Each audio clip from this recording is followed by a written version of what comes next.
सास का दहेज। स्नेहा के बेटे की शादी शिल्पी से होती है। शिल्पी दहेज में हर सामान लेकर आती है जो पहले से ही स्नेहा के घर होता है। ये सामान स्नेहा के पापा ने उसे दिया था। अरे शिल्पी, मेरा टीवी क्यों हटाया? क्यों हटाया मतलब? अरे बड़ा और अपडेटेड टीवी है ये। स्नेहा को गुस्सा आता है और वो शिल्पी के बड़े टीवी के बगल में अपने पुराने जमाने का टीवी भी रख देती है। बड़ी आई अपडेटेड वाला। अरे बहुत सारी तेरी जैसी बहुओं को जानती हूँ मैं, जो घर से लाए सामान का रौब दिखाती है। ये ना समझ के हम भिखारी हैं। देख ले, हमारे पास भी टीवी है।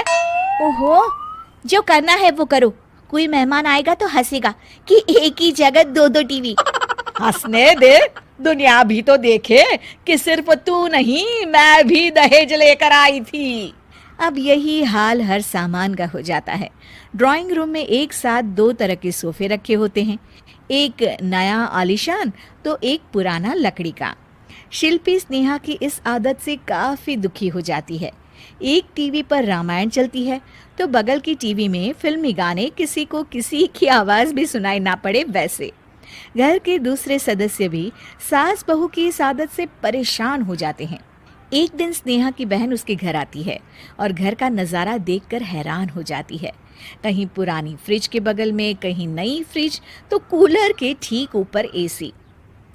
अरे स्नेहा, ये तूने घर की क्या हालत बना रखी है?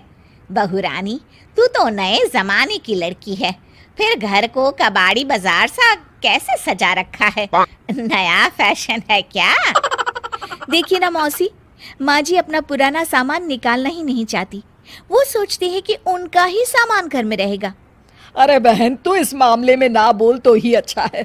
मैंने बहुत सी बहुओं को देखा है अपने लाए सामान पर सास को धौंस दिखाते, और मैं भला किसी की धौंस को क्यों सहन करूं? मेरे पास तो सारा सामान है, और वैसे भी क्या कहते हैं, ओल्ड इज गोल्ड। अब क्या था, शिल्पी ये सुनते ही भड़कती है और जोर जोर से चिल्लाने लगती है। वाह माँ जी वाह, जरा अपना सोफा तो देखिए, ऐसा लग रहा है खुदाई से निकला है लकड़ी का। और मेरा सोफा देखिए कैसे लेदर की चमक और गुदगुदा सा है। अरे आपका तो पुराना धुराना सा है। शिल्पी देख, मेरे पिताजी ने जो दिया है वो उनकी निशानी है, उसके बारे में मत बोल। तू तेरा सामान ले जाकर अपने कमरे में रख ले। क्यों? मैं अपना सामान क्यों कमरे में रखूं? और जो मेरे ससुराल आए वो यही कहे, ओ कितना ओल्ड फैशन घर है। दोनों की बहसा बहसी में मौसी सर पकड़ लेती है। तुम दोनों जब देखो तब लड़ती रहती हो। मैं तो चली किचन में बादाम का शरबत बनाने। सुन, बादाम का सिलबट्टा जो मेरी माँ ने दिया था उसमें पीस लेना। तो शिल्पी बोल पड़ती है, मौसी कसम है आपको, आप मेरे पापा की दी मिक्सी में ही बादाम पीसिएगा। खैर, मौसी तो जाती है किचन में, लेकिन ड्राइंग रूम में सास बहू की बहसा बहसी जारी रहती है। तभी शिल्पी को गुस्सा आ जाता है और वो अपने पापा के दिए सोफे पर जाकर जोर से बैठती है, लेकिन तभी सोफा जोर से आवाज कर टूट जाता है। हे भगवान, ये क्या हुआ?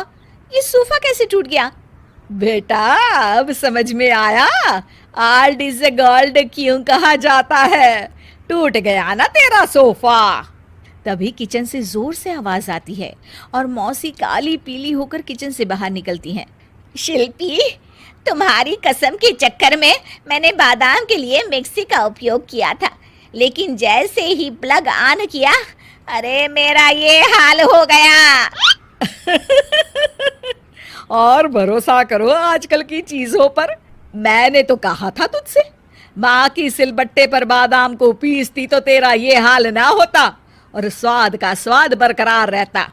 अरे जब सब चीजें घर में थी तो क्या जरूरत थी तेरे पापा को सामान देने की?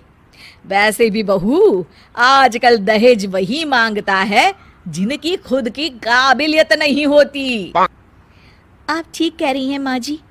मेरे लिए ये सौभाग्य की बात थी कि आप लोगों ने पापा से कोई डिमांड नहीं की थी, लेकिन मैं आपको समझ ही नहीं पाई। मुझे माफ़ करिए। अब इस घर में नई चीज़ तभी आएगी जब पुरानी खराब हो जाएगी।